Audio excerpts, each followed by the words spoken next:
brought to you by Bethel School of Technology. Learn more at betheltech.net/Ken Coleman. Let's get to this. This is a very fascinating piece of data, and this is for somebody who wants to be an entrepreneur, you want to be self-employed. This is going to be very, very, very relevant for you, and it might be eye-opening, okay? So in my hands here, I've got an article, and this is revealing some data here. This is really fascinating stuff. All right.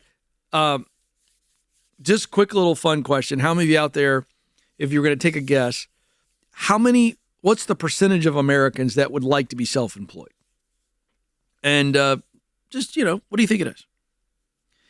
And then ask yourself, what's the percentage of people in America who are self-employed? So first question is, what would you guess the percentage of Americans are that say, I want to be self-employed. I don't want to work for the man. I want to work for me. And then what do you think the percentage is? All right, here we go. This is really, really fascinating to me.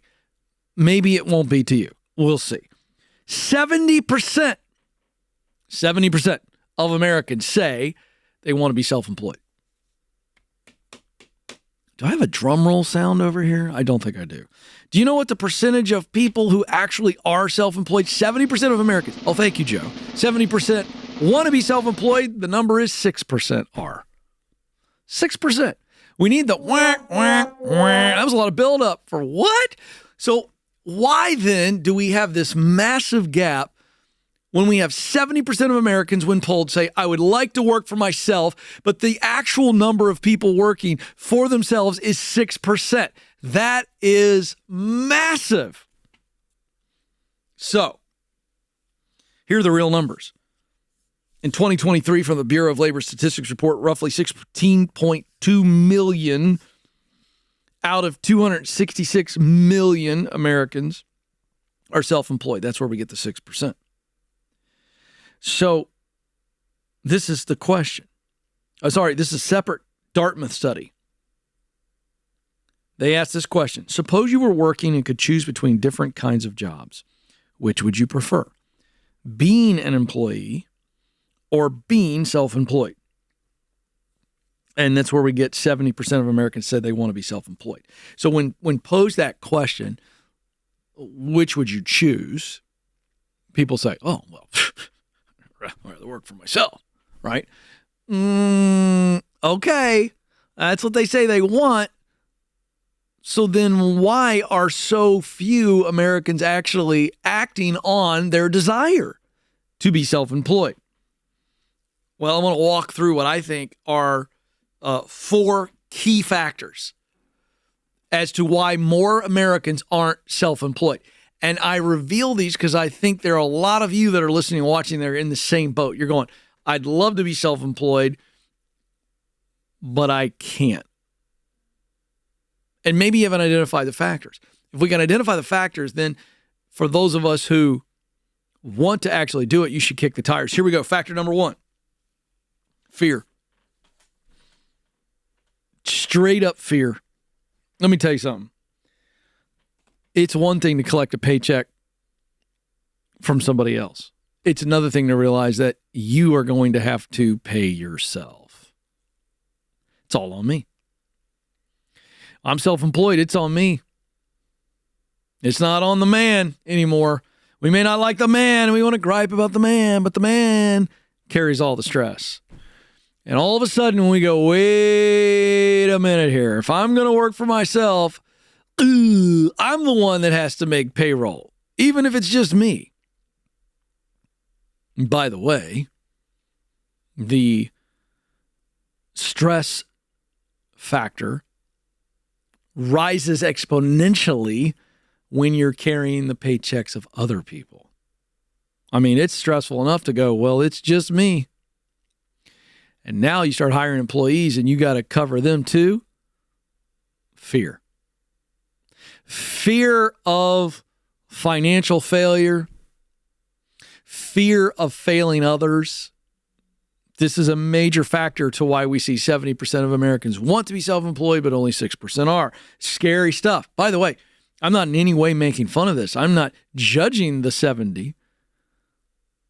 I'm sorry, let's call it the 64%. I'm not judging them. That's a healthy fear. That's a real fear. You have to address that. Number 2 factor, doubt. Now, this is the cousin to fear. What fear is, I'm worried that something bad will happen. I'll go backwards financially. I'll hire people, not be able to pay them. I lay them off and I cause damage for them too. I'm afraid of failing myself and others.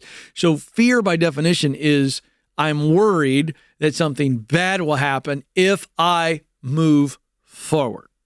That's why kids won't jump into the pool. Their parents are right here, arms practically extended to their chubby little legs. And if they jump, they don't even actually get in the water. We usually catch them. I will say I'm old school. I let my kid go under and then I picked him up. Because come on, I mean, that's the whole point of it, right? But in today's age, we've coddled our kids so much that we're practically catching them by the armpit and then letting their legs dip in the pool. I saw this at the pool a couple years ago and I almost was a jerk. I wanted to go up to this young dad and go, hey, listen, can I tell you something? Let the kid go into the water. They're not going to drown. Let them go under and catch them and bring them up. It's going to be great for their psyche. Anyway. Thankfully, I had some self-control. Like, who wants to be that guy? I'm telling you, Alex, I was this close because he was a sharp young guy. You know, he was like probably 22, 23-year-old dad, Nathan. And I thought to myself, he'll appreciate this. And then I went, no, he won't. Or why do we even want to find out? It's not your problem. I got cranky. All right. I digress. So fear is I'm worried that something bad will happen if I step out and I move forward. Now watch this. Doubt is I don't believe that something good will happen if I step forward. Both sinister, but different. And so this is a lack of belief. Whereas fear is all about belief. It's like, something's bad is going to happen if I do that. Right? Dave Ramsey tried to get me to jump out of a plane. It would have been with a parachute, I should stipulate. Dave tried to get me to go skydiving last year. And I said, no thanks. And the reason I said no thanks is, I'm owning this, is because I was worried that if I jumped out of the plane, the parachute wouldn't work and I would splat on the ground. Just being honest, that's good old-fashioned fear. I'm worried something bad's going to happen if I jump out of a plane. Doubt is I don't believe that I'll be able to do the thing that I'm trying to do.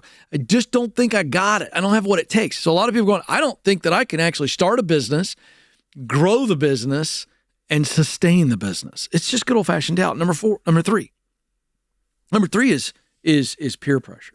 Number 3 is I am worried about what friends and family will say if I strike out on my own. They've probably got a good, stable job, nice 401k, a pension plan. We call this the golden handcuffs. Maybe we're worried about what family might say. Why would you leave this career and this job to go prospect and start a business? Let me tell you something. The fear of peers is a very, very, very powerful thing. Number 4. And this might be the biggest factor. I don't have data to support this. This is a gut feeling. The number 4 factor of why people don't start businesses when they say they want to work for themselves is they don't have the financial freedom to do so. When you look at credit card debt is at an all-time high. Student loan debt is barreling out of control. People have so much debt, they're living paycheck to paycheck. You wouldn't believe the amount of people that are making $100,000 a year that are living paycheck to paycheck. And so there's just not the margin. And again, not judging, I'm just saying this is the reality. Now, you take those 4 factors and then you realize what is holding people back. So do people really want to work for themselves? I don't think they do. Because I look at these 4 factors and I think a lot of people, and that's why the numbers are where they are. It's why 70% say yes, only 6% do, because I think they said, oh, I want to do it, or I've thought about it, but when I actually put some thought into it, these 4 factors are at play, and people go, whoa, checklist. I don't have one check mark on this. I'm terrified. I don't believe I can do it. I'm worried about what other people will say, and I have no financial margin. Sorry, hard pass. So what do people really want?